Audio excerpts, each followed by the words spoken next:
You're listening to the Gerardi Performance Podcast, hosted by Michelangelo Gerardi. This is the #1 fitness and lifestyle podcast to help you achieve your dream body and bulletproof mindset to live your best life, both physically and mentally. Enjoy the show.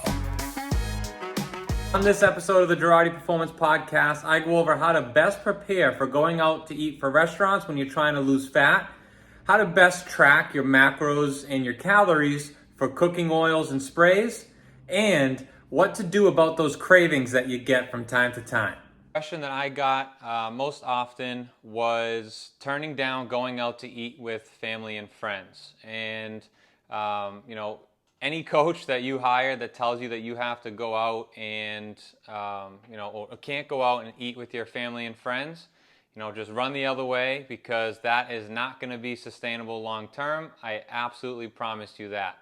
Now, there has to be a balance between sustainability and enjoying yourself, and just like I said, balance, right? So can you go out to eat 3 times a week and expect to be shredded? Absolutely not. There's just not a chance that you can do it. But does that mean that you can't go out to a restaurant once in a while, say once a week, whatever it may be, and have you still make progress? Absolutely, yes you can. I love going out to eat. So in fact, I go out to eat about once a week with my girlfriend, minimum 2 times a month. And so in doing so, I make sure that the other 90% of the time or other 90% of the week, I'm on point, because I know that I want to go out to eat later on this week. So there's a give and take with being lean. So let's say anywhere between 12% below body fat, being that lean is not the most fun thing in the world. Yeah, it's awesome looking at yourself in the mirror and, being super shredded, seeing your abs, having a great body, but there's a give and a take, right? You may have to do a little extra cardio. You may have to give up a few extra foods. And so you just really have to understand that being lean isn't going to feel the same as just eating whatever you want. So there's a give and there's a take that you have to be okay with. But there's no reason why you can't be 13 to 15% body fat and still enjoy a balanced life. So, prepare for those nights out and make it sure so that way you can be on point and still go enjoy yourself. So for the most part, anywhere you go to eat for dinner, lunch, etc. is gonna be salty as fuck and loaded with extra calories. So it's just how they make their food taste good. And so that's just what you're gonna have to expect and be prepared for when you do go out to eat. Now, let's talk 3 scenarios here, all right? So let's say you prepare on eating whatever you want at this restaurant tonight. Absolutely no problem. All you have to do, if you want to get super, super lean, your goal is to build muscle, lose body fat, is just have fewer calories than usual throughout that day, such as skipping a snack or 2. So let's say your morning snack or your afternoon snack, just skip that in preparation that you're going to go eat and indulge in whatever you want tonight at this restaurant, whether you're going with your family, friends, whatever it may be. That's scenario 1. Scenario 2. You want to follow your meal plan still throughout the day. You're just in a good rhythm with that, and you still want to go out to eat. Someone asks you out to eat. Again, no problem going out to restaurants, guys. It's all having to do with balance and sustainability. So when you go to that restaurant, if you're following your meal plan throughout the day, try to stick with lean proteins. Turkey, chicken, and a lean piece of steak. Say like a filet mignon, and usually those will come with some vegetables. That's a perfect scenario. So when you're looking through the menu, look for lean options, low in carbs, with a lot of vegetables. You want to try to stay away from carbohydrates at restaurants if you're trying to be super lean, because they're loading that stuff up and making it taste really good just because they need you to come back, right? So if that's going to be the case, again, no problem having the carbs, but you have to adjust throughout the day. If you're not adjusting throughout the day, I would go ahead and skip the carbs for the meal. Stick to a lean protein and a vegetable. All right, that's option or scenario 2. Scenario 3, you could stay on track with your meal plan, not skip any snacks, and still go get that carby meal. Say it's raviolis, pasta, whatever you want in an Italian restaurant at night on your date or whatever it may be. Will you feel bloated the next day? Absolutely. Will it affect your progress? No. And I only say no as long as it's an occasional thing, like twice a month, once a week max.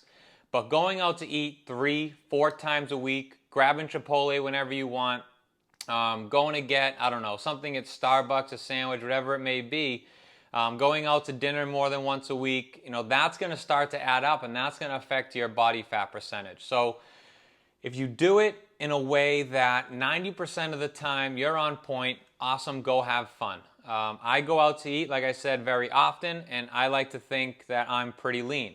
Now, could I be leaner? Absolutely, but that's not something I'm willing to sacrifice is my restaurants and my going out to eat. I don't really drink much. I don't do bars, so that's like what I like to go do on the weekend. That's my social hour, my social time, so I'm not willing to give that up to be extra lean. Could I have bigger, better abs? Could I be more shredded, more veiny? Absolutely. Again, it's a give and a take. Awesome, thank you. I do have one quick question. Yeah. So I wanted to just get your input on cooking oils and like what you recommend cooking with, and then also how to properly track that and include that in tracking. For sure. Yeah. So cooking oils, I go extra virgin olive oil, or I do avocado oil. Those are my two. I won't do canola, definitely not vegetable oil, no seed oils. And in terms of spray or regular oil, I know the spray is a little bit cheaper, but like they kind of trick you in the spray where they say it's 0 calories. But if you look in the back of that can, 0 calories is for a serving size of a spray where you're just like pressing that for like 1 second. No one does that. If you don't want your stuff to stick to your pan, you're dousing in that spray in your pan, right? So it's not really 0 calories. That's like kind of like a marketing thing, if you will. So that spray still does have calories. And in terms of logging that, again, portion sizes, you don't have to, scoop 1 tablespoon and track everything for the rest of your life. But I think in the beginning, so that way okay, for me to cook this chicken recipe, I need to have 3 tablespoons of olive oil. Eventually, you just memorize that. You don't have to always log it or like measure it out, I should say.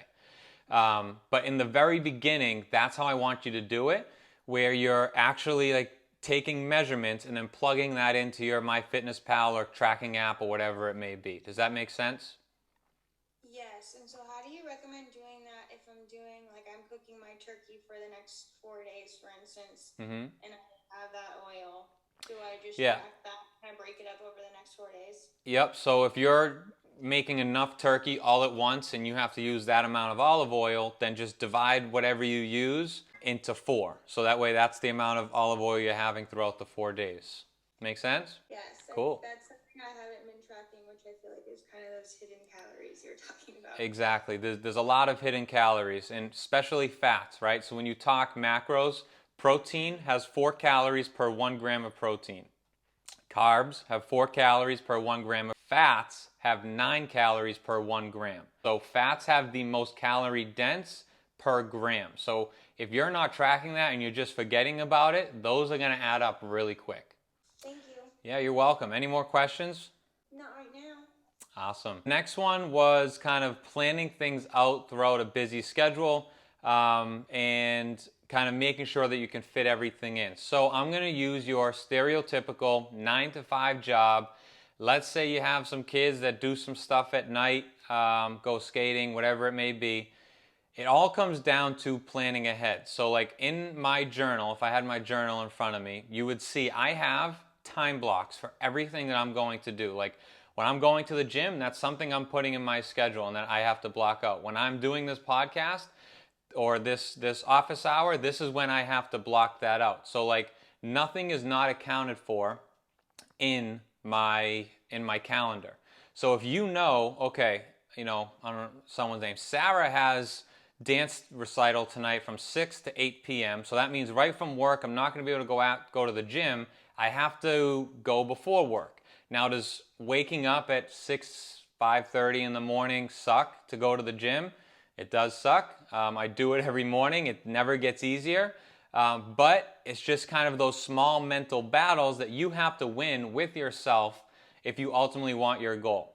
Because if everyone could do it super, super easily and have it just how they want it, life is all dandy, everyone would be lean, everyone would look great, everyone would be healthy. But that's not the case. We all have jobs, we have families, and so it's not in terms of, I don't have time to do this. It's I don't have a priority list set out where this is a high enough priority. Because if something's a priority to you, like going to your kid's first birthday party, you bet your ass that you are going to make it to that first birthday party. Like, there is nothing that can get in between you and this first birthday party. So, same thing goes for the gym, for meal prepping, for really anything. Like, you need to really understand that it is a lifestyle change and that it has to be a priority to you, because you can say it's a priority all that you want, but if it's not, it's going to show when we look in the mirror, we do progress pictures, whatever it may be, that you're not prioritizing it enough. So plan ahead.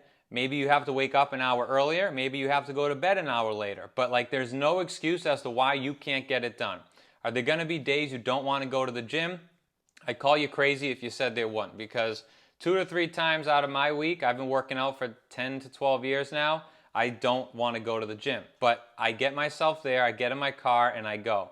And I've never walked out of the gym regretting a workout, ever in my entire life. So the toughest part is just committing there, getting in your car, and actually stepping foot in the gym. Once you're there, you're going to be thankful that you actually went and did it. Same thing with meal prepping. So that's kind of the busy schedule part of it, whereas you have the time, you just have to make it for something that is of high priority to you, such as your fitness goals, health goals, whatever it may be. Carve out that in your schedule and don't just wing it. Write everything down.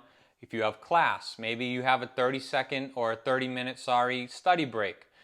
Go do a little quick workout. Now, if you have an hour workout planned and just somehow, some way you don't have an hour to do a workout today, cut it into 30 minutes. Something is better than nothing, and those small adjustments over time are going to make the difference in your overall progress. The last one I wanted to touch upon, fighting the urge to eat something shitty when you're craving it. We all have cravings. I have cravings. You have cravings. Everyone listening to this has cravings. It's just part of our DNA. Now, in the very beginning of onboarding into this program, I said, I will never tell you that you cannot eat something. But with that being said, if that's going to be a rule that I allow you to abide by, then you have to also promise me that the other 80% of the time, you're on point. Because if not, then that's going to be an issue. So, for example, if you crush your meal plan all day and you want a little piece of chocolate at the end of the night, there's no reason why you can't go have a piece of chocolate. Make it fit into your macros. So if you're planning for 100-calorie chocolate at the end of the night, leave 100 calories left. And again, long term, you don't have to worry about the calories and stuff, but people that are just beginning, people are astonished about how extra they eat and they don't even know. And so if you want something, it's not a problem. You can definitely do it. For me, I've tried to start kicking the ice cream. I had a huge ice cream problem. I eat ice cream every single night, and I've just resorted to fruit. I've been having fruit every night. I just have that sugar craving, and the fruit does it for me. I get my fix of sugar. It's pretty low in calories in terms of how much I can eat, as opposed to a scoop of ice cream has the same amount of calories as 10 pieces of watermelon, little cubed watermelons. I'll take the watermelon all day. It's still sugar and it's natural, so I'll take that. But should never ever be a time where you can't eat a food that you want if you're doing what you're supposed to the other 80 to 90% of the time. But just wanted to make it clear that there should never be a food that is off limits as long as you're doing what you're supposed to do most of the time.